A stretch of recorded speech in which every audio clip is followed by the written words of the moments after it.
Cerita dari Kedua Putra yang Tabah. Tuan Bima adalah seorang petani yang miskin. Istrinya bekerja sebagai penjahit dan mereka memiliki 2 orang putra.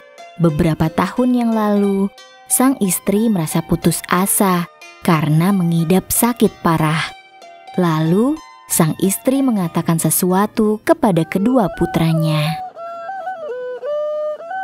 Anak-anakku, ibu tidak punya apa-apa. Tidak ada yang bisa ibu berikan kepada kalian selain 2 batang jarum ini.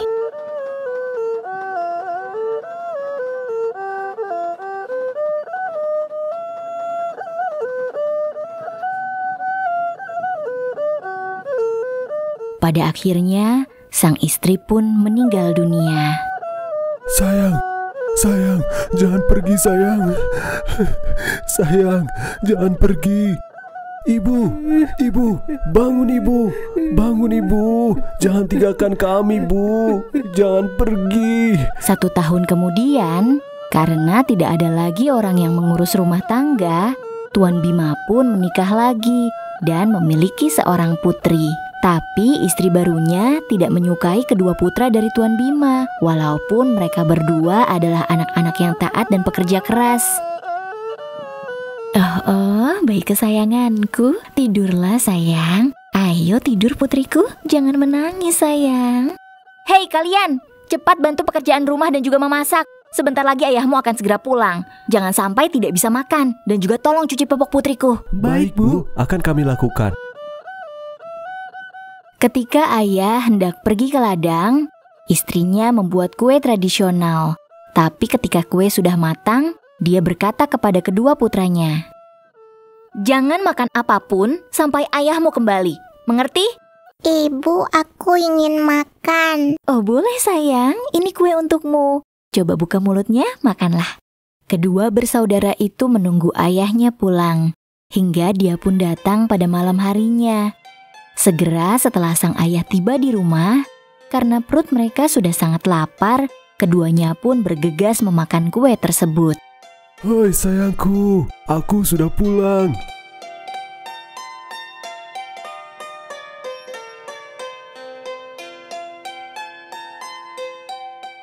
Sayang, anak-anakmu itu sangat tidak memiliki adab saat mereka makan. Sungguh berbeda sekali dengan putriku. Karena kondisi keuangan yang semakin menurun dan ada ketidakcocokan di dalam keluarga, pasangan tersebut berencana meninggalkan kedua anak mereka di hutan. "Kita sudah tidak punya uang dan beras untuk dimasak. Anak-anakmu makan sangat berlebihan. Biaya hidup kita jadi naik. Jika kita tidak meninggalkan mereka di hutan, bisa-bisa kita mati kelaparan." Sang ayah tak bisa berkata-kata. Dia tidak menanggapi istrinya, lalu mereka berdua pun tidur.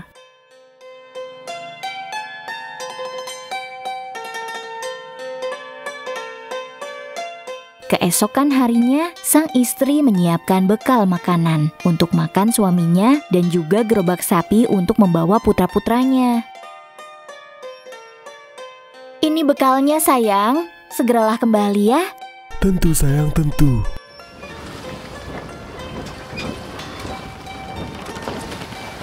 Ketika sudah menempuh setengah jam perjalanan, sang ayah bertanya kepada anaknya, Putraku, apa kau mengetahui tempat ini? Ya, aku tahu ayah. Dulu, aku pernah membawa sapi ke tempat ini. Aku tak bisa meninggalkan mereka di sini. Mereka pasti tahu jalan untuk pulang. Lalu dia pun melanjutkan perjalanannya sampai tiba di hutan yang sangat dalam. Lalu dia bertanya kembali kepada putranya, Sekarang, kau tahu ini di mana? Tidak ayah, aku tidak tahu tempat ini. Baiklah, tunggu aku di sini. Aku akan pergi sebentar dan membawa gerobak sapi ini untuk memotong kayu. Tunggu sampai aku kembali.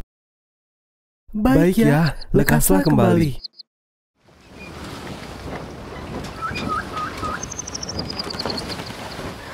Keduanya menunggu ayahnya pulang hingga sore hari. Mereka berdua menangis ketika mereka sadar bahwa ayahnya telah meninggalkan mereka.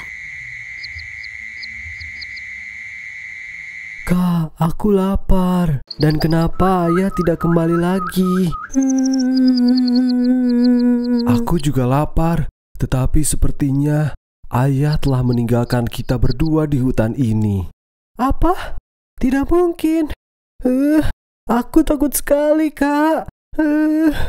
Kita tidak bisa berbuat apa-apa. Yang terpenting sekarang kita harus makan dulu agar kita tidak kelaparan. Mereka pun membuka nasi bungkus yang dibekalkan kepada mereka. Tetapi kemudian mereka memuntahkan kembali nasi itu karena mendapati banyak tercampur tanah. Ini, makanlah sedikit-sedikit. Apa ini? Kok rasanya aneh? Nasinya banyak tercampur tanah. Kita tidak bisa makan nasi ini. Kalau tidak, kita akan merasa sakit. Gawat, jika kita tidak segera menemukan makanan, bisa-bisa kita mati kelaparan. Sang putra sulung ingat bahwa ibunya pernah memberikan ia 2 buah jarum sebelum dirinya meninggal. Dan saat itu, dia melihat seekor merpati hinggap di cabang pohon yang ada di dekat mereka. Lekas ia mengikatkan bulu ke jarumnya dan memotong batang bambu untuk dijadikan senjata. Setelah selesai dibuat, dia menembak merpati tersebut dengan cara meniupkan bambunya.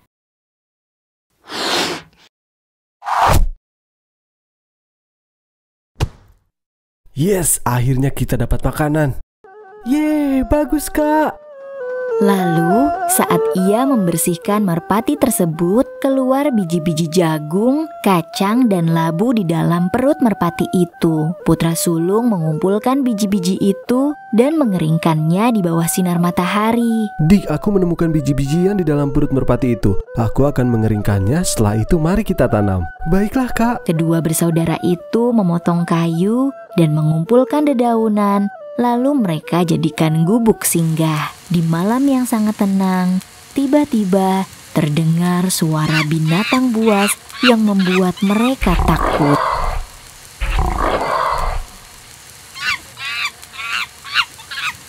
Aku harus membakar sebuah kayu untuk mengusir anjing-anjing itu. Hus, pergi kalian.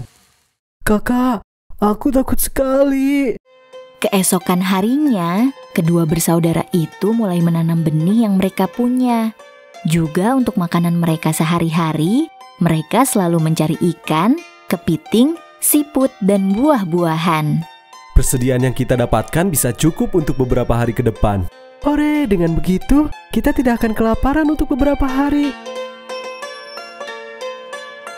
Butuh waktu bulanan hingga tahunan agar tumbuhan mereka bisa menghasilkan buah dan dipanen.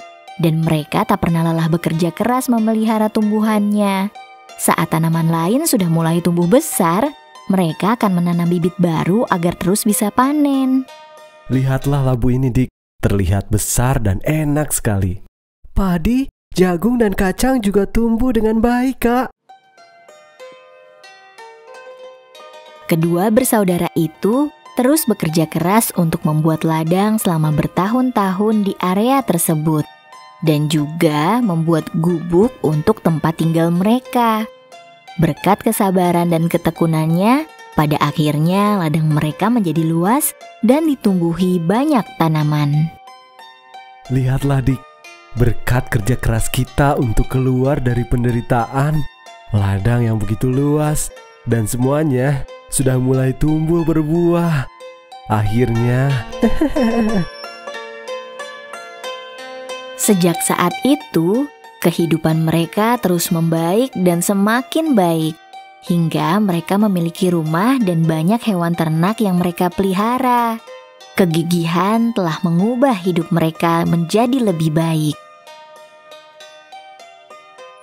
Hari demi hari, area perkebunan mereka semakin luas. Labu-labu mereka mulai tumbuh dan berbuah. Hingga pada suatu saat, tanaman labu mereka tumbuh di ladang pisang milik ayahnya.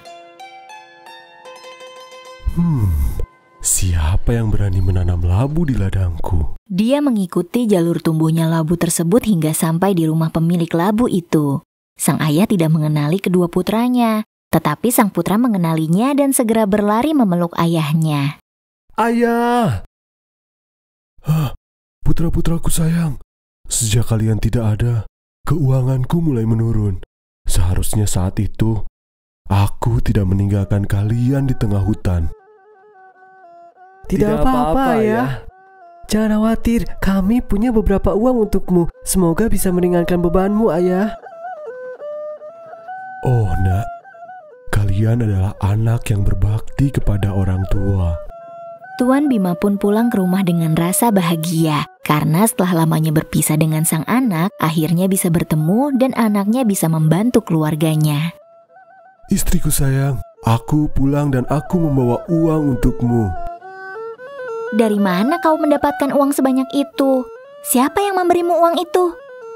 Kedua putrakulah yang memberikan uang ini, dan mereka masih hidup hingga saat ini. Apa suamiku? Mereka masih hidup.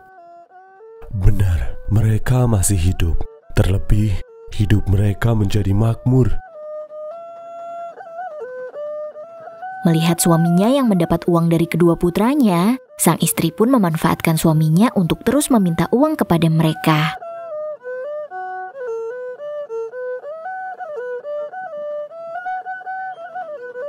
Sayangku, persediaan beras sudah habis. Apa kau punya uang? Aku tidak punya uang, istriku. Sebaiknya kau pergi meminta uang lagi kepada kedua putramu.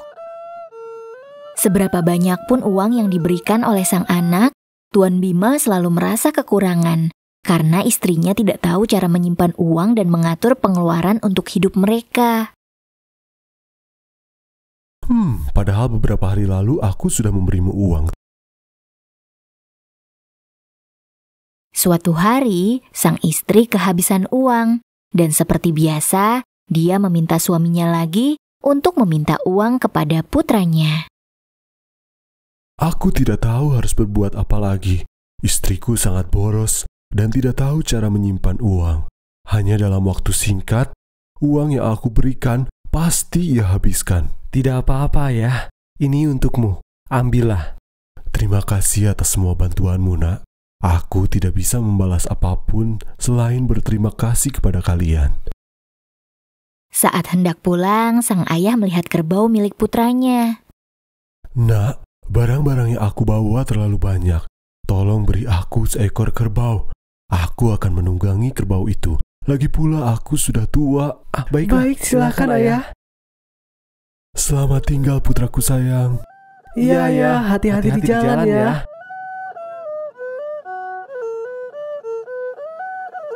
Saat dia sampai di sebuah desa, tiba-tiba banyak anjing yang melihat kerbaunya lalu mengejar Tuan Bima.